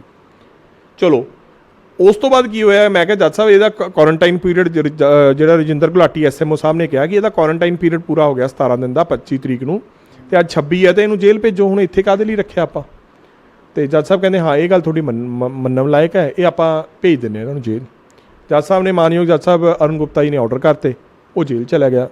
ਜੇਲ੍ਹ ਦੇ ਆਰਡਰ ਹੋ ਗਏ 26 ਤਰੀਕ ਨੂੰ। 26 ਤਰੀਕ ਨੂੰ ਸ਼ਾਮ ਨੂੰ ਇੱਕ ਨਵਾਂ ਟਕਵੰਜ ਰਚਿਆ ਜਾਂਦਾ ਕਿ ਇਹਨੂੰ ਕਿਵੇਂ ਰੋਕਿਆ ਜਾਵੇ ਯਾਰ ਜੇਲ੍ਹ ਭੇਜਣੋਂ, ਕਿ ਆਪਾਂ ਸਾਰੇ ਲੱਗੇ ਹੋਏ ਆ, ਸਾਰਿਆਂ ਦਾ ਜ਼ੋਰ ਲੱਗਿਆ ਹੈ ਤੇ ਕੋਰਟ ਧੱਕੇ ਨਾਲ ਭੇਜ ਰਹੀ ਹੈ ਤੇ ਆਪਾਂ ਕੋਰਟ ਨੂੰ ਕਿਵੇਂ ਗੁੰਮਰਾਹ ਕਰੀਏ। ਜਗਮੀਤ ਜੀ ਸ਼ਾਮ ਨੂੰ 6:43 ਤੇ ਜੱਜ ਸਾਹਿਬ ਦਾ ਆਰਡਰ ਹੈ, ਮੇਰਾ ਨਹੀਂ, ਇਹ ਜੱਜ ਸਾਹਿਬ ਨੇ ਆਰਡਰ ਦੇ ਵਿੱਚ ਇਨਗਰੇਵ ਕੀਤਾ ਹੋਇਆ 26 ਤਰੀਕ ਦੇ ਆਰਡਰ ਦੇ ਵਿੱਚ ਕਿ 6:43 ਤੇ ਇੱਕ ASI Jagtar Singh police station city 1 Khanna ਜੱਜ ਸਾਹਿਬ ਨੂੰ ਫੋਨ ਕਰਤਾ ਕਿ ਜੀ ਇਹ ਤਾਂ ਅਸੀਂ ਲਿਜਾ ਨਹੀਂ ਸਕਦੇ ਤੇ ਇਹ ਤੁਸੀਂ ਆਰਡਰ ਤੁਹਾਨੂੰ ਜੱਜ ਸਾਹਿਬ ਨੂੰ ਵਾਪਸ ਲੈਣਾ ਪੈਣਾ, ਕਿਉਂਕਿ ਮਾਨਯੋਗ ਹਾਈ ਕੋਰਟ ਨੇ ਉਹਨੂੰ ਆਰਡਰ ਕਰਤੇ ਕਿ ਉਹ ਬੰਦਾ ਉੱਥੇ ਰਹੂਗਾ ਜਿੱਥੇ ਹੈਗਾ ਆਈਸੋਲੇਸ਼ਨ ਸੈਂਟਰ 'ਚ ਸੋਮਵਾਰ ਤੱਕ, ਉਹਨੂੰ ਅਸੀਂ ਲਿਜਾ ਨਹੀਂ ਸਕਦੇ। ਬੜੀ ਮਿਹਨਤ ਕੀਤੀ ਜਗਤਾਰ ਸਿੰਘ ਨੇ ਜੀ, ਪਤਾ ਨਹੀਂ ਕਿੱਥੇ ਕਿੱਥੇ ਵਿਚਾਰਾ ਭੱਜਿਆ, ਕਿੱਥੇ ਕਿੱਥੇ ਉਹ ਗਿਆ ਬੰਦਾ ਕਿ order ASI Jagtar Singh police station city 1 ਖੰਨੇ ਦਾ, ਉਹਨੇ ਬੜੀ ਮਿਹਨਤ ਕੀਤੀ ਬਲਜਿੰਦਰ ਪਿੱਛੇ। ਉਹ ਜਾ ਕੇ ਜੀ ਆਰਡਰ ਜੱਜ ਸਾਹਿਬ ਦੇ ਧਿਆਨ 'ਚ ਲਿਆਂਦਾ। ਜੱਜ ਸਾਹਿਬ ਨੇ ਮਤਲਬ ਮੈਂ ਉਹਨਾਂ ਦਾ ਬਹੁਤ ਦੇਣਦਾਰ ਹੈ, ਉਹਨਾਂ ਨੇ ਇਮੀਡੀਏਟਲੀ ਰਾਤ ਨੂੰ ਹੀ ਕਾਨਫਰੰਸ ਵੀਡੀਓ ਕਾਨਫਰੰਸ ਕਰੋਨਾ ਕਰਕੇ ਰਾਤ ਨੂੰ ਹੀ ਇੰਗੇਜ ਕੀਤੀ। ਉਹਨਾਂ ਨੇ ਮੈਨੂੰ ਕਿਹਾ ਕਿ ਬੜਾ ਕਹਿੰਦੇ ਵੀ ਆਪਾਂ ਕਿਤੇ ਆ ਗਲਤ ਕਰ ਬੈਠੇ ਤੇ ਮਾਨਯੋਗ ਹਾਈ ਕੋਰਟ ਨੇ ਇਹਨੂੰ ਕਿਹਾ ਕਿ ਉੱਥੇ ਰੱਖਿਆ ਜਾਵੇ। ਮੈਂ ਕਿਹਾ ਜੱਜ ਸਾਹਿਬ ਹਾਈ ਕੋਰਟ ਦਾ ਆਰਡਰ ਹੈ ਤੇ ਉਹਦੇ ਪਿੱਛੇ ਤਾਂ ਮੈਂ ਕੋਈ ਕਿੰਤੂ ਪਿੰਤੂ ਬੋਲ ਹੀ ਨਹੀਂ ਸਕਦਾ, ਮੇਰਾ ਕੋਈ ਅਧਿਕਾਰ ਨਹੀਂ, ਮੇਰੀ ਕੋਈ ਔਕਾਤ ਹੀ ਨਹੀਂ ਹੈਗੀ ਮੈਂ ਉਹਨਾਂ ਅੱਗੇ ਮਾਨਯੋਗ ਹਾਈ ਕੋਰਟ ਦੇ ਆਰਡਰਾਂ ਪਿੱਛੇ ਬੋਲਾਂ। ਜੱਜ ਸਾਹਿਬ ਕਹਿੰਦੇ ਵੀ ਬਰਾੜ ਸਾਹਿਬ ਕੀ ਐਂ ਕਰਕੇ ਆਪਾਂ ਉਹ ਆਰਡਰ ਵਾਪਸ ਲੈਣਾ ਪੈਣਾ। ਮੈਂ ਕਿਹਾ ਜੱਜ ਸਾਹਿਬ 7 ਵਜੇ। ਉਸ ਤੋਂ ਬਾਅਦ ਕੀ ਹੋਇਆ, ਜਦੋਂ ਮੈਂ ਉਹ ਆਰਡਰ ਨੂੰ ਚੈੱਕ ਕੀਤਾ ਜਗਮੀਤ ਜੀ, ਜਿਹੜੀ ਬੜੀ ਹੈਰਾਨੀ ਵਾਲੀ ਗੱਲ ਹੈ ਕਿ ASI ਜਗਤਾਰ ਸਿੰਘ ਹੁੰਦਾ ਤਾਂ ਭਰਤੀ ਨਹੀਂ ਹੋਇਆ, ਪੁਰਾਣਾ ਭਰਤੀ ਹੈ। ਤੇ ਉਦੋਂ ਬਾਅਦ ਨਵੀਂ ਗੱਲ ਇਹ ਹੈ ਕਿ ਉਹ ਤੇ ਇੱਕ ਡਾਕਟਰ ਨੇ ਇੰਡੋਰਸ ਕੀਤਾ ਹੋਇਆ ਹੈ, ਡਾਕਟਰ ਨੇ ਇੰਡੋਰਸ ਕੀਤਾ ਹੋਇਆ ਹੈ ਕਿ ਇਹ ਆਰਡਰ ਮਾਨਯੋਗ ਹਾਈ ਕੋਰਟ ਦਾ ਆਰਡਰ ਹੈ, ਇੰਡੋਰਸ ਕਰਕੇ। ਤੇ ਉਹ ਕਹਿੰਦੇ ਵੀ ਇਹ ਭੇਜ ਨਹੀਂ ਸਕਦੇ। ਜੱਜ ਸਾਹਿਬ ਨੇ ਆਰਡਰ ਦੇ ਵਿੱਚ ਲਿਖਿਆ ਕਿ SMO ਪਾਇਲ ਨੇ। ਉਹ ਕੀ ਹੋਇਆ ਕਿ ਈਵਨ ਉਸ ਤੋਂ ਬਾਅਦ ਕੀ ਹੈ, ਤੁਸੀਂ ਮੈਡੀਕਲ ਉਹਦਾ ਉਦੋਂ ਮੈਡੀਕਲ ਕਰਾਇਆ ਗਿਆ, ਉਸ 'ਤੇ ਵੀ ਡਾਕਟਰ ਮਨਿੰਦਰ ਭਸੀਨ ਹੈ ਉੱਥੇ SMO, ਉਹ ਵੀ ਕਹਿੰਦੇ ਵੀ ਇਹਦਾ ਸਿੰਪਟਮ ਹੈਗੇ, ਇਹਨੂੰ ਭੇਜਿਆ ਨਾ ਜਾਵੇ, ਇੱਥੇ ਰੱਖਿਆ ਜਾਵੇ ਜੀ, ਸਿੰਪਟਮ ਹੈ ਇਹਨੂੰ। ਉਸ ਤੋਂ ਬਾਅਦ ਕੀ ਹੋਇਆ, ਜਦੋਂ ਮੈਂ ਆਰਡਰ ਚੈੱਕ ਕੀਤਾ ਜਗਮੀਤ ਜੀ, ਉਹ ਆਰਡਰ ਇੱਕ ਬਲਜਿੰਦਰ ਸਿੰਘ ਪੁੱਤਰ ਅਮਰੀਕ ਸਿੰਘ ਹੈ। ਜਿਹੜਾ ਇਹ ਬਲਜਿੰਦਰ ਹੈ, ਬਲਜਿੰਦਰ ਸਿੰਘ ਪੁੱਤਰ ਕੁਲਵੰਤ ਸਿੰਘ, ਪਿੰਡ ਰਾਜੇਵਾਲ, ਤਹਿਸੀਲ ਸਮਰਾਲਾ, ਡਿਸਟ੍ਰਿਕਟ ਲੁਧਿਆਣਾ। ਤੇ ਜਿਹੜਾ ਉਹ ਬਲਜਿੰਦਰ ਸਿੰਘ ਸੀਗਾ, ਉਹ ਬਲਜਿੰਦਰ ਸਿੰਘ ਸੀਗਾ ਬਲਜਿੰਦਰ ਸਿੰਘ ਪੁੱਤਰ ਅਮਰੀਕ ਸਿੰਘ, ਪਿੰਡ ਛਾਜਲੀ, ਜ਼ਿਲ੍ਹਾ ਸੰਗਰੂਰ। ਜ਼ਿਲ੍ਹਾ ਹੀ ਬਦਲ ਗਿਆ ਪੂਰਾ, ਜ਼ਿਲ੍ਹਾ ਬਦਲ ਗਿਆ। FIR ਉਹ 2016 ਦੀ ਹੈ। ਅੱਛਾ ਜੀ। ਤੇ ਪਟੀਸ਼ਨ ਉਹ ਚੀਜ਼ ਕਿਵੇਂ ਹੋਈ ਵੀ ਜਦੋਂ ਬਲਜਿੰਦਰ ਸਿੰਘ ਨਾਮ ਉੱਥੇ ਗਲਤੀ ਲੱਗ ਗਈ ਜਾਂ ਫਿਰ ਦੁਬਾਰਾ ਬਣਾਇਆ ਗਿਆ ਉਹ ਚੀਜ਼ ਤੇ ਘਪਲਾ ਹੋਇਆ? ਨਹੀਂ, ਇਹਨਾਂ ਨੇ ਬਹੁਤ ਮਿਹਨਤ ਕਰਕੇ ਹਾਈ ਕੋਰਟ ਦੀ ਵੈਬਸਾਈਟ ਤੋਂ ਬਲਜਿੰਦਰ ਨਾਮ ਦੇ ਬੰਦੇ ਲੱਭੇ। ਅੱਛਾ ਜੀ। ਤੇ ਉਹਨਾਂ ਨੇ ਕਿਹਾ ਵੀ ਜਿਹੜੇ ਸਹੀ ਅਲਫਾਬੈਟ ਹੈ, ਜਿਹੜੇ ਸਹੀ ਅਕਸ਼ਰ ਹੈ, ਉਹ ਅਕਸ਼ਰਾਂ ਨੂੰ ਆਪਾਂ ਦੇਖੀਏ ਕਿ ਬਲਜਿੰਦਰ ਦੇ ਸਹੀ ਅਕਸ਼ਰ ਕਿੱਥੋਂ ਮਿਲਦੇ ਆ। ਤੇ ਫੇਰ ਕੀ ਹੈ, ਕਿੱਡੀ ਗੱਲ ਹੈ, 2 ਦਿਨ ਆਈ, ਕੱਲ ਐਤਵਾਰ ਹੈ ਤੇ ਪਰਸੋਂ ਬਲਜਿੰਦਰ ਦੀ ਜ਼ਮਾਨਤ ਲੱਗੀ ਹੈ ਲੁਧਿਆਣੇ, ਉਹਦੀ ਜ਼ਮਾਨਤ ਹੋ ਜੂ, ਜੇਲ੍ਹ ਜਾਣਾ ਹੀ ਨਾ ਪਵੇ। ਉਹਦਾ ਛਾਤਰ ਦਿਮਾਗ ਸੀ ਉਹਨਾਂ ਦੇ ਸੀ ਵੀ ਹਾਈ ਕੋਰਟ ਨੂੰ ਕਿੰਨੇ ਚੈਲੰਜ ਕਰਨਾ। ਜੀ ਤੁਸੀਂ ਇਹ ਦੇਖੋ ਕਿ ਮੈਂ ਛਾਤਰ ਨਹੀਂ ਕਹਿੰਦਾ, SMO ਸਾਹਿਬ ਬੜੇ ਪੜ੍ਹੇ ਲਿਖੇ ਹੈ, ਮੇਰੇ ਨਾਲੋਂ ਵੱਧ ਐਜੂਕੇਟਡ ਹੈ, ਉਹਨਾਂ ਨੇ ਇੰਡੋਰਸ ਕੀਤਾ ਹੈ। ਉਹ ਵੀ ਹਾਈ ਕੋਰਟ ਦੀ ਵੈਬਸਾਈਟ ਤੇ, ਮੇਰੇ ਕੋਲ ਤਾਂ ਨਹੀਂ ਇਕੱਲੇ ਕੋਲ ਅਸੈਸ ਹੈਗਾ, ਮੈਨੂੰ ਤਾਂ ਮੈਂ ਤਾਂ ਨਹੀਂ ਇਕੱਲਾ ਦੇਖ ਸਕਦਾ, ਤੁਸੀਂ ਵੀ ਦੇਖ ਸਕਦੇ ਹੋ ਹਾਈ ਕੋਰਟ ਦੀ ਵੈਬਸਾਈਟ, ਕੋਈ ਵੀ ਦੇਖ ਸਕਦਾ, ਜਗਤਾਰ ਵੀ ਦੇਖਦਾ। ਜਗਤਾਰ ਕਿਹੜਾ ਅੱਜ ਦਾ ਥਾਣੇਦਾਰ ਭਰਤੀ ਹੋਇਆ ਹੈ, ਜਗਤਾਰ ਨੂੰ ਪਤਾ ਨਹੀਂ, ਉਹ ਹਾਈ ਕੋਰਟ ਦੀ ਵੈਬਸਾਈਟ ਕਿਤੇ ਮੁੰਸ਼ੀ ਤੋਂ, ਉੱਥੇ ਕੰਪਿਊਟਰ ਆਪਰੇਟਰ ਤੋਂ ਚੈੱਕ ਕਰਾ ਲੈਂਦਾ ਕਿ ਭਾਈ ਆ ਚੈੱਕ ਕਰੀ ਕਿ ਆਰਡਰ ਕਿਹੜੇ ਦਾ। ਅੱਛਾ, ਫਿਰ ਇਹ ਨਹੀਂ ਦੇਖਿਆ, ਤੁਸੀਂ ਇਹ ਦੇਖੋ ਕਿ 2019 ਦਾ FIR ਇਹ ਬਲਜਿੰਦਰ ਵਾਲੀ ਹੈਗੀ 2020 ਦੀ, ਉਹ 2019 ਦਾ ਪਟੀਸ਼ਨ ਹੈ। ਇੰਨਾ ਵੀ ਨਹੀਂ ਮੈਂ ਉਹਨੂੰ ਸਮਝ ਆਈ ਜਗਤਾਰ ਸਿੰਘ ਨੂੰ ਕਿ ਉਹ 2019 ਦੀ ਹੈ ਤੇ ਇਹ 20 ਦੀ ਹੈ। ਚਲੋ ਜੱਜ ਸਾਹਿਬ ਨੇ ਜੀ ਉਹ ਤਾਂ ਇਮੀਡੀਏਟਲੀ ਜਦੋਂ ਕਿਹਾ, ਦੱਸਿਆ, ਉਹਨਾਂ ਨੇ ਧਿਆਨ 'ਚ ਲਿਆਂਦਾ, ਉਹ ਕਹਿੰਦੇ ਵੀ ਹੁਣੇ ਇਹਨੂੰ ਜੇਲ੍ਹ ਛੱਡ ਕੇ ਆਓ। ਚਲੋ ਨਹੀਂ ਛੱਡਿਆ ਜੀ, ਰਾਤ ਨੂੰ ਸਵੇਰੇ ਉਹਦਾ ਮੈਡੀਕਲ ਕਰਾਇਆ, ਫਿਰ ਰੋਕਣ ਦੀ ਕੋਸ਼ਿਸ਼ ਕੀਤੀ। ਐਤਵਾਰ ਨੂੰ ਮੈਡੀਕਲ ਹੋ ਰਿਹਾ ਬਲਜਿੰਦਰ ਸਿੰਘ ਦਾ, ਸਪੈਸ਼ਲ SMO ਮਨਿੰਦਰ ਭਸੀਨ ਪਹੁੰਚ ਰਹੇ ਹੈ ਤੇ ਉਹ ਆ ਕੇ ਮੈਡੀਕਲ ਕਰ ਰਹੇ ਆ, ਉੱਥੇ ਲਿਖ ਰਹੇ ਆ ਕਿ ਇਹਨੂੰ ਸਿੰਪਟਮ ਹੈ ਤੇ ਆਹ ਦਵਾਈਆਂ ਦੇ ਰਹੇ ਆ ਮੈਨੂੰ, ਤਾਂ ਜੋ ਉਹ ਜੇਲ੍ਹ 'ਚ ਜਾਵੇ, ਜੇਲ੍ਹ 'ਚ ਜਾਂਦੇ ਸਾਰ ਹਸਪਤਾਲ 'ਚ ਪਹੁੰਚ ਜਾਏ ਰਜਿੰਦਰਾ 'ਚ। ਕਿ ਇਹਨੂੰ ਤਾਂ ਜੀ ਸਿੰਪਟਮ ਹੈ, ਇਹ ਬਿਮਾਰ ਰਹਿੰਦਾ। ਜਿਹੜੀ ਆਪਾਂ ਉਸ ਗੱਲ ਤੇ ਆਉਣੇ ਜਿਹੜੇ ਉਹ ਨਾਮ ਗਲਤ ਵਰਤਿਆ ਗਿਆ ਉੱਥੇ ਉਹਦੇ 'ਚ ਕੋਈ ਕਾਰਵਾਈ ਹੋਵੇਗੀ? ਉਹਦੇ ਤੇ ਜੀ ਮੈਂ ਉਹਦੀ ਸੂਓ ਮੋਟੋ ਜੱਜ ਸਾਹਿਬ ਨੂੰ ਬੇਨਤੀ ਕੀਤੀ ਸੀ ਨੋਟਿਸ ਲੈਣ ਦੀ, ਪਰ ਜੱਜ ਸਾਹਿਬ ਨੇ ਨਹੀਂ ਲਿੱਤਾ ਤੇ ਮੈਂ ਉਹਦੇ ਤੇ ਐਪਲੀਕੇਸ਼ਨ ਫਾਈਲ ਕਰਤੀ ਹੈ ਜਗਮੀਤ ਜੀ ਆਲਰੇਡੀ, ਐਸਪੀ ਤੇਜਿੰਦਰ ਸੰਧੂ ਦੇ ਖਿਲਾਫ, ਡਾਕਟਰ ਮਨਿੰਦਰ ਭਸੀਨ ਦੇ ਖਿਲਾਫ। ਉਹ ਇਨਵੋਲਵ ਆ ਸਾਰੇ ਇਹਦੇ 'ਚ? ਬਿਲਕੁਲ ਇਨਵੋਲਡ ਹੈ ਬ੍ਰਦਰ। ਮੇਰੀ ਗੱਲ ਸੁਣੋ, ASI ਜਗਤਾਰ ਕੌਣ ਹੈ ਇਹਦੇ 'ਚ? ਮਾਨਯੋਗ DGP ਸਾਹਿਬ ਨੇ ਇਹਦੇ 'ਚ ਆਰਡਰ ਕੀਤੇ ਹੈ। ਜਦੋਂ ਹਾਈ ਕੋਰਟ 'ਚ ਐਫੀਡੇਵਿਟ ਫਾਈਲ ਕੀਤਾ ਹੈ, ਉਦੋਂ ਮਾਨਯੋਗ ਹਾਈ ਕੋਰਟ ਨੇ ਹਾਈ ਕੋਰਟ ਦੇ ਸਾਹਮਣੇ DGP ਸਾਹਿਬ ਨੇ ਉੱਥੇ ਉਹਨਾਂ ਨੇ ਕਿਹਾ ਕਿ 3 ਮੈਂਬਰ ਹੈ ਸਿੱਟ ਦੇ ਜਿਹੜੇ ਇਹ ਫਾਈਲ ਨੂੰ ਹੱਥ ਲਾ ਸਕਦੇ ਤੇ ਜਿਹੜੇ ਇਹਦੇ ਤੇ ਤੁਰ ਫਿਰ ਸਕਦੇ ਆ। ਉਹ ਇਹ ਹੈ ਕਿ IG ਨਿਹਾਲ ਸਰ ਲੁਧਿਆਣਾ ਰੇਂਜ ਦੇ ਜਿਹੜੇ IG ਹੈ, SSP ਵਿਵੇਕਸ਼ੀਲ ਸੋਨੀ ਜਿਹੜੇ ਅੱਜ ਕੱਲ੍ਹ SSP ਸੰਗਰੂਰ ਹੈ, ਹੁਣ SP ਹੈੱਡਕੁਆਟਰ ਤੇਂਦਰ ਸਿੰਘ ਸੰਧੂ। ਇਸ ਤੋਂ ਬਾਅਦ ਕੋਈ ਇਹਦੇ 'ਚ ਨਵਾਂ ਮੋਡ ਹੈਗਾ ਹੁਣ ਜਿਹੜਾ ਅਗਲੇ ਵਾਰੀ ਆ ਸਕਦਾ ਜਾਂ ਆ ਰਿਹਾ? ਹੁਣ ਇਹਦੇ 'ਚ ਇਹ ਹੈ ਕਿ ਆਪਣਾ ਜਗਮੀਤ ਜੀ ਕਿ ਉਹਨੇ ਬੇਲ ਲਾਈ ਸੀ ਜਿਹਦੇ 'ਚ ਉਹਨੂੰ ਕੋਈ ਮਦਈ ਨੂੰ ਕੋਈ ਸ਼ੱਕ ਸੀਗਾ। ਉਹਨੇ ਮਾਨਯੋਗ ਸੈਸ਼ਨ ਜੱਜ ਸਾਹਿਬ ਲੁਧਿਆਣਾ ਦੇ ਆਪਦੀ ਟਰਾਂਸਫਰ ਐਪਲੀਕੇਸ਼ਨ ਲਾਈ ਸੀ ਕਿ ਮੇਰਾ ਕੇਸ ਹੀ ਜਿਹੜੇ ਜੱਜ ਸਾਹਿਬ ਸੁਣ ਰਹੇ ਆ ਉਹਨਾਂ ਤੋਂ ਟਰਾਂਸਫਰ ਕੀਤਾ ਜਾਵੇ। ਉਹ ਅਜੇ ਡਿਸਾਈਡ ਹੋਊਗੀ, ਦੇਖਦੇ ਹਾਂ ਕੀ ਹੁੰਦਾ ਡਿਸਾਈਡ ਉਹਦੀ। ਤੇ ਉਹ ਹੁਣ ਉਹਦੇ ਜਿਹੜੇ ਦੂਜੇ ਜੱਜ ਸਾਹਿਬ ਹੈ ਜਿਨ੍ਹਾਂ ਕੋਲ ਪਹਿਲਾਂ ਸੀਗਾ, ਉਹ 5 ਤਰੀਕ ਪਾਈ ਹੋਈ ਹੈ ਜੱਜ ਸਾਹਿਬ ਨੇ, ਉਹਦੀ ਵੇਟ ਕਰਦੇ ਹਾਂ ਜੀ। ਤੇ ਇੱਕ ਉਹਨੇ ਆਪਣਾ ਇਹਨੇ ਜਗਪਾਲ ਸਿੰਘ ਨੇ, ਉਦੋਂ ਬਾਅਦ ਪਤਾ ਲੱਗੂਗਾ। ਹੁਣ 5 ਤਰੀਕ ਉਹਦੀ ਜ਼ਮਾਨਤ ਵਾਸਤੇ ਐਡੀਸ਼ਨ ਸੈਸ਼ਨ ਜੱਜ ਜਗਦੀਪ ਸਿੰਘ ਮਰੋਕ ਹੈ ਆਪਣੇ ਲੁਧਿਆਣੇ, ਉਹਨਾਂ ਕੋਲ ਪਈ ਹੈ ਜੀ। ਸਮਾਂ ਬਹੁਤ ਘੱਟ ਆ, ਜੇ ਕੋਈ 1-2 ਮਿੰਟਾਂ ਦੇ ਵਿੱਚ ਕੋਈ ਗੱਲ ਰਹਿ ਗਈ ਹੋਵੇ ਤਾਂ ਜ਼ਰੂਰ ਸਾਂਝੀ ਕਰਿਓ। ਮੈਂ ਤਾਂ ਇਹੀ ਕਹਿਣਾ ਚਾਹੁੰਦਾ ਕਿ ਇੰਨਾ ਸਿਸਟਮ ਉਹਦੇ ਮਗਰ ਲੱਗਿਆ ਹੋਇਆ ਹੈ ਉਹਨੂੰ ਬਚਾਉਣ ਲਈ ਕਿ ਉਹ ਐਡਾ ਕਿੱਡਾ ਕੁ ਚੇਹਤਾ ਬੰਦਾ ਜੀ, ਕਿੱਡਾ ਕੁ ਜਗਮੀਤ ਜੀ, ਮੈਂ ਹੈਰਾਨ ਹੈ ਜਿਹੜਾ ਗੁਰੂ ਸਾਹਿਬ ਦੇ ਕਕਾਰਾਂ ਨੂੰ ਨਹੀਂ ਕੁਝ ਸਮਝਦਾ। ਮੈਂ ਤਾਂ ਇਹ ਬੇਨਤੀ ਕਰੂੰਗਾ ਤੁਹਾਡੇ ਚੈਨਲ ਦੇ ਥਰੂ ਕਿ ਸਾਰੀਆਂ ਸਿੱਖ ਜਥੇਬੰਦੀਆਂ ਨੂੰ, ਇੱਕ ਵਕੀਲ ਹੋਣ ਦੇ ਨਾਤੇ ਬੇਨਤੀ ਕਰ ਰਿਹਾ ਮੈਂ, ਤੇ ਮਾਨਯੋਗ ਸਾਡੇ ਅਕਾਲ ਤਖਤ ਦੇ ਜਥੇਦਾਰ ਗਿਆਨੀ ਹਰਪ੍ਰੀਤ ਸਿੰਘ ਨੂੰ ਕਿ ਇਸ ਬਲਜਿੰਦਰ ਸਿੰਘ ਨੂੰ ਸਿੰਘ ਲਾਉਣ ਦਾ ਹੱਕ ਨਾ ਦਿੱਤਾ ਜਾਵੇ, ਇਹਨੂੰ ਪੰਥ ਤੋਂ ਛੇਕਿਆ ਜਾਵੇ। ਮੈਂ ਇੱਕ ਕਾਨੂੰਨੀ ਬੰਦਾ ਹੋਣ ਦੇ ਨਾਲ ਇੱਕ ਸਿੱਖ ਹੈ, ਸਿੱਖ ਹੋਣ ਦੇ ਦਰਦ ਹੋ ਕੇ ਮੈਂ ਇਹ ਦਰਦ ਦੇ ਨਾਤੇ ਬੋਲ ਰਿਹਾ ਕਿ ਇਹਨੂੰ ਮਾਨਯੋਗ ਜਥੇਦਾਰ ਸਾਹਿਬ ਇਮੀਡੀਏਟਲੀ ਪੰਥ ਤੋਂ ਤਲਬ ਕਰਕੇ ਇਹਨੂੰ ਛੇਕਿਆ ਜਾਵੇ। ਜਿਵੇਂ ਸੁੱਚਾ ਸਿੰਘ ਲੰਗਾਹ ਨੂੰ ਕੀਤਾ ਸੀ, ਉਹਨੇ ਗੰਦਾ ਕੰਮ ਕੀਤਾ, ਉਹਨੂੰ ਕਰਤਾ ਛੇਕਤਾ, ਠੀਕ ਹੈ ਨਾ, ਬੜਾ ਸੀਰੀਅਸ ਉਹਨਾਂ ਨੇ ਉਹਦਾ ਨੋਟ ਲਿੱਤਾ ਜਥੇਦਾਰ ਸਾਹਿਬ ਨੇ। ਤਾਂ ਇਹ ਵੀ ਇਹਦਾ ਵੀ ਹੱਕ ਬਣਦਾ ਕਿ ਜਦੋਂ ਇਹ ਗੁਰੂ ਸਾਹਿਬ ਦੇ ਕਕਾਰਾਂ ਦੀ ਨਹੀਂ ਇੱਜ਼ਤ ਕਰਦਾ, ਉਹਨਾਂ ਨੂੰ ਤੋੜ ਕੇ ਪਾੜ ਕੇ ਬੰਦੇ ਦੇ ਸਰੀਰ ਤੋਂ ਇੰਨੀ ਕੁ ਨਫ਼ਰਤ ਕਰਦਾ ਗੁਰਸਿੱਖ ਬੰਦੇ ਨਾਲ, ਤਾਂ ਉਹ ਫਰਸ਼ ਤੇ ਸਿੱਟਦਾ, ਤਾਂ ਉਹਨਾਂ ਦਾ ਹੱਕ ਬਣਦਾ ਜੀ। ਬਿਲਕੁਲ। ਇਹ ਸਨ ਗੁਰਿੰਦਰ ਸਿੰਘ ਬਰਾੜ ਜਿਹੜੇ ਹਾਈ ਕੋਰਟ ਤੋਂ ਵਕੀਲ ਨੇ, ਤੇ ਜਗਪਾਲ ਸਿੰਘ ਤੇ ਬਲਜਿੰਦਰ ਸਿੰਘ ਦਾ ਜਿਹੜਾ ਕੇਸ ਸੀਗਾ ਖੰਨੇ ਦੇ ਵਿੱਚ ਵਿਵਾਦਕ ਵੀਡੀਓ ਵਾਲਾ, ਉਸ ਦੇਖ ਰਹੇ ਸਨ। ਉਹਦੇ ਵਿੱਚ ਕਿਵੇਂ ਉਹਨਾਂ ਨੇ ਮੋੜ ਤੋੜ ਲਿਆਉਣ ਲਈ ਕਰੋਨਾ ਪੋਜ਼ਿਟਿਵ ਕੀਤਾ ਜਾਂਦਾ ਹੈ, ਕਰੋਨਾ ਪੋਜ਼ਿਟਿਵ ਤੋਂ ਬਾਅਦ ਕਿਵੇਂ ਉਹਦੀ ਰਿਪੋਰਟ ਜਿਹੜੀ ਆ ਉਹ ਪੋਜ਼ਿਟਿਵ ਆਉਂਦੀ ਆ, ਉਸ ਤੋਂ ਬਾਅਦ ਜਿਹੜੀ ਰਿਪੀਟ ਰਿਪੋਰਟ ਮੰਗੀ ਜਾਂਦੀ ਆ ਉਹ ਕਿਵੇਂ ਗੁੰਮ ਹੁੰਦੀ ਆ, ਅੱਜ ਤੱਕ ਬੋਤਲ ਨਹੀਂ ਮਿਲੀ। ਇਸ ਸੰਬੰਧੀ ਅਸੀਂ ਜਗਪਾਲ ਸਿੰਘ ਨਾਲ ਵੀ ਗੱਲਬਾਤ ਕਰਾਂਗੇ, ਇਸ ਵਾਰ ਉਹਨਾਂ ਦੀ ਅਪਡੇਟ ਲਵਾਂਗੇ ਕਿ ਉਹਨਾਂ ਨੂੰ ਸੰਤੁਸ਼ਟੀ ਆ ਉਹਨਾਂ ਦੇ ਜਿਹੜੇ ਕਕਾਰ ਜਿਹੜੇ ਉਹਨਾਂ ਨੇ ਵੀਡੀਓ ਪਾ ਕੇ ਮੰਗੇ ਸਨ ਵੀ ਕਿ ਕਕਾਰ ਜਿਹੜੇ ਵਾਪਸ ਕੀਤੇ ਜਾਣ, ਮੇਰੀ ਇੱਕੋ ਹੀ ਮੰਗ ਆ। ਕੀ ਉਹ ਮੰਗ ਕਰਦੇ ਨੇ, ਅਸੀਂ ਜਲਦ ਉਹਨਾਂ ਦੀ ਵੀਡੀਓ ਵੀ ਤੁਹਾਡੇ ਸਾਹਮਣੇ ਪੇਸ਼ ਕਰਾਂਗੇ। ਇਸ ਦੇ ਵਿੱਚ ਇਹ ਹੀ ਅਪਡੇਟ ਆ, ਜੇ ਅਗਲੀ ਵਾਰ ਕੋਈ ਹੋਰ ਅਪਡੇਟ ਆਉਂਦੀ ਹੈ ਜ਼ਰੂਰ ਤੁਹਾਡੇ ਸਾਹਮਣੇ ਨਸ਼ਰ ਕਰਾਂਗੇ। ਦਿਓ ਇਜਾਜ਼ਤ। ਵਾਹਿਗੁਰੂ ਜੀ ਕਾ ਖਾਲਸਾ, ਵਾਹਿਗੁਰੂ ਜੀ ਕੀ ਫਤਿਹ।